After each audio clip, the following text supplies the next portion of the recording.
Hallelujah, thank you Jesus. Shalom everyone. आज की सुंदर शाम में प्रभु यीशु मसीह के नाम से मैं आप सबको शालोम कहती हूँ और आप सबका स्वागत करती हूँ। मैं इवेंजलिस्ट विनीता एडवोकेट, प्रभु यीशु मसीह के नाम में। सच में प्रभु कितना महान परमेश्वर है कि वो मुझको और आपको अद्भुत तरीके से प्यार करता है।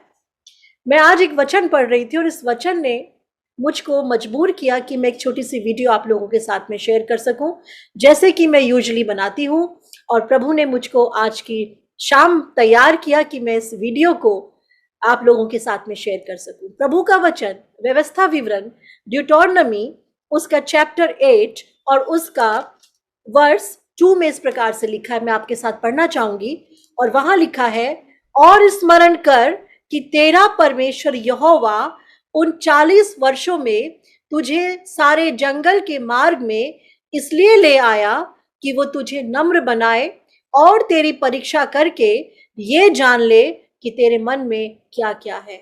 आज इस वचन के द्वारा परमेश्वर आपसे और मुझसे बात कर रहा है। प्रभु का वचन एक बात कह रहा है कि ये जान ले कि परमेश्वर तुझे जंगल के मार्ग में क्यों लेकर आया है। मिस्र से निकाल कर परमेश्वर इजरायलियों को जंगल के मार्ग में लेकर आया, क्योंकि प्रभु जानता था जब तक ये जंगल के मार्ग से निकलेंगे नहीं तब तक ये किसी भी बात को जानेंगे नहीं। Jungle is a kind of a place, एक तरीके की जगह होती है जहां पर सब कुछ आसानी से नहीं मिलता। जंगल means a place where everything is like dark, कोई चीज समझ में नहीं आती, हर चीज का प्रोविजन नहीं होता, भटकाव होता है, वॉन्डरिंग होती है, कुछ समझ में नहीं आता हम कहाँ जा रहे हैं। और सबसे बड़ी बात होती है कि वहां पर दिशा नहीं होती। जंगल का मतलब है नो डायरेक्शन एट ऑल। लेकिन परमेश्वर का वचन एक बात कहता है कि यहोवा उन 40 वर्षों में तुझे सारे जंगल के मार्ग में इसलिए ले आया कि वो तुझे नम्र बनाए। हालेलुया। जब आज मैं इस वचन को पढ़ रही थी तो परमेश्वर की आत्मा ने मुझसे बात करी और प्रभु ने कहा कि मैं ही हूं जो तुम्हें जंगल के मार्ग में आने के लिए अलाउ करता हूं। आज बहुत सारे लोग हैं जो अपने जीवन में इस बात का अनुभव कर रहे हैं कि they are going through the way of wilderness, कि आप एक विल्डरनेस के रास्ते से, एक जंगल के रास्ते से होकर गुजर रहे हैं और आपको समझ में नहीं आ रहा कि आपका दिशा निर्देश किस साइड में है। जंगल का रास्ता मतलब everything is just like a dark, कुछ भी नहीं है, कुछ भी नहीं है, कहाँ जाएं, क्या करें, no direction, no counselling, nothing, no eating, no drinking, everything is just like a directionless. लेकिन प्रभु का वचन कहता है कि मैं तुझे इसलिए लेकर आया कि मैं तुझे नम्र बना सकूं। मेरे प्रियो, परमेश्वर जब आपको और मुझको नम्र बनाना चाहता है तो वो आपके और मेरे जीवन में ऐसी परिस्थितियों को अलाउ करता है कि हम अपने आप को कंफ्यूज महसूस करें, हम अपने आप को डायरेक्शन लेस महसूस करें, हम अपने आप को ऐसा महसूस करें कि आज हमारे साथ कोई भी हमारा सपोर्टर नहीं है, कोई हमारी हेल्प नहीं है, कोई हमारे साथ हमारा कोई ऐसा व्यक्ति नहीं है जो हमारे साथ खड़ा हो और जो हमारी मदद कर सके। ऐसी परिस्थिति में परमेश्वर कई बार मुझको और आपको लेकर आता है। प्रभु इजरायलियों को लेकर आया, 40 वर्ष जंगल के मार्ग में लेकर जाने का मतलब क्या था आप जानते हैं? 40 वर्ष का मतलब है एक लंबा पीरियड। जिस पीरियड के अंदर परमेश्वर ने इजरायलियों को पूरी तरीके से नम्र बनाया। They were having the mentality of slavery. उनके अंदर एक स्लेवशिप की मेंटालिटी थी, गुलाम की मेंटालिटी थी, और गुलाम की मेंटालिटी के साथ वो कभी भी कनान देश के अधिकारी बनने के लायक नहीं थे।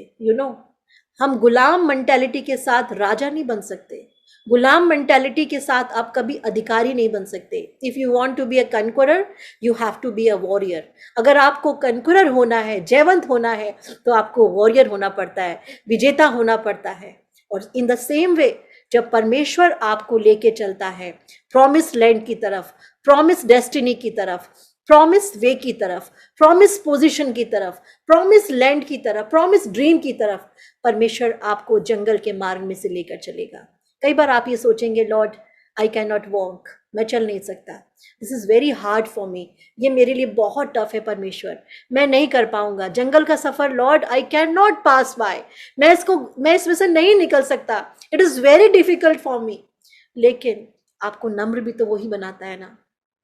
अगर आपको नम्र बनना है, अगर आप चाहते हैं कि प्रभु मैं नम्र बनूं, मैं समझ सकूं, मैं अपने आप को तौल सकूं, मैं अपने आप को जान सकूं, और आगे प्रभु का वचन कहता है तेरी परीक्षा करके ये जान ले कि तेरे मन में है क्या। हालेलुया। मुझे इस वर्स के द्वारा बहुत आशीष मिली। प्रभु ने कहा, प्रभु का वचन कहता है कि वो तेरी परीक्षा करके ये जानना चाहता है कि तेरे दिल में है क्या। कई बार अच्छी चीजें हमारे दिल से अच्छाइयों को पैदा करवाती हैं, है ना। जब हमें सब कुछ अच्छा अच्छा मिलता है, we are very thankful to God. जब सब कुछ अच्छा अच्छा मिलता है, we are happy with our surroundings. जब सब कुछ अच्छा होता है, हमारा मूड अच्छा होता है, हमारे रिश्ते अच्छे हो जाते हैं, हम अपने परिवार में बहुत अच्छे से पेश आते हैं। लेकिन जब कभी हमें सेटबैक्स मिलते हैं, जब कभी हमें निराशाएं मिलती हैं, उसका असर क्या होता है? सबसे पहले उसका असर हमारे परिवारों के ऊपर पड़ता है। हम हमारा व्यवहार बदलने लगता है, हम अपने स्पाउसेस के साथ, अपने बच्चों के साथ में बड़े अजीब तरीके से पेश आने लगते हैं। क्यों? क्योंकि जो हमारे अंदर है वो हमारे बाहर आने लगता है। परमेश्वर का वचन कहता है, मैं तुझे परीक्षा में इसलिए लेकर आया ताकि तेरे दिल के अंदर क्या है वो मैं बाहर ला सकूं। मेरे प्रियो, परमेश्वर आपको जांचता है, परमेश्वर आपको टेस्ट करता है, टेस्ट करता है। No testing no trusting. अगर वो आपको टेस्ट नहीं करेगा तो ट्रस्ट भी नहीं करेगा। Hallelujah. No testing no trusting. अगर वो आपको जंगल के मार्ग में लेके चल रहा है, अगर आज आप ऐसी परिस्थिति से होकर गुजर रहे हैं कि आपको कुछ समझ में नहीं आ रहा आपके बच्चों का भविष्य क्या है, आपको समझ में नहीं आ रहा मेरा भविष्य क्या है, मेरा क्या होगा, प्रभु मुझे नहीं पता मेरे साथ क्या होने जा रहा है, I am unaware about my future Lord, क्या होगा, जिस घड़ी से मैं गुजर रही हूं, जिस घड़ी से मैं गुजर रहा हूं Lord, everything is like a dark, सब कुछ मेरे लिए अंधेरा है। लेकिन प्रभु का वचन कहता है कि ये जान रख कि वो तेरी परीक्षा करके ये जानना चाहता है कि तेरे मन में है क्या। आज की शाम प्रभु आपसे बात कर रहा है मेरे प्रियो, आपके मन के अंदर क्या है, परमेश्वर वो जांचना चाहता है। आपको जंगल के सफर में लेकर इसलिए आया है, आपको तंगी में इसलिए लाया है, आपको असफलताओं में इसलिए लाया है, आपको आंसुओं की वादी में इसलिए लाया है। सबसे पहले वो आपको नम्र बनाना चाहता है। Be humble, be humble. परमेश्वर का वचन कहता है be humble, I will make you a conqueror. नम्र बनो ताकि वो तुम्हें शिरोमणि बनाने पाए। वो आपको नम्र बनाएगा। नम्रता दरवाजे खोलती है। नम्रता परमेश्वर के हृदय में जाने का मार्ग है। He will make you humble. वो आपको हम्बल बनाता है, और हम्बल बनाने का उसका एक डिफरेंट वे है। वो आपको आंसुओं की वादी से लेके जाएगा, वो आपको घुटन की वादी से लेके जाएगा, लेकिन याद रखिए लेके जाएगा, छोड़ेगा नहीं, लेके जाएगा। 40 वर्ष तक ये चलते रहे चलते रहे चलते रहे, परमेश्वर ने इनको छोड़ा नहीं, इनकी जरूरतों को पूरा किया। जितना ज्यादा जंगल था, जितना ज्यादा विल्डरनेस था, उतने ज्यादा प्रोविजंस थे। हालेलुया। जितना ज्यादा आपके जीवन में दुख होगा, जितने ज्यादा आपके जीवन में आंसू होंगे, उतने ज्यादा आपके जीवन में प्रोविजंस होंगे मेरे प्रियो। याद रखिए, our God is good God. हमारा परमेश्वर भला परमेश्वर है, उसकी करुणा सदा की है, वो ना तो छोड़ता है ना त्यागता है। और उसने अपना पुत्र यीशु मसीह मेरे और आपके लिए यूं ही दे दिया, यूं ही दिया है उसने अपना बेटा, ताकि उसकी मृत्यु के द्वारा, उसके पुनरुत्थान के द्वारा, उसके रेजरेक्शन के द्वारा मैं और आप एक असीम जिंदगी को पा सकें, एक नायाब जिंदगी को पा सकें, वो जिंदगी पा सकें जिसमें होकर हम कभी भूखे ना होंगे और हम कभी प्यासे ना होंगे। सो मैं विश्वास करती हूँ उस वचन के द्वारा परमेश्वर ने आपसे बात करी है। अलाउ करे पवित्र आत्मा को कि वो आपको विल्डरनेस से लेकर जाए।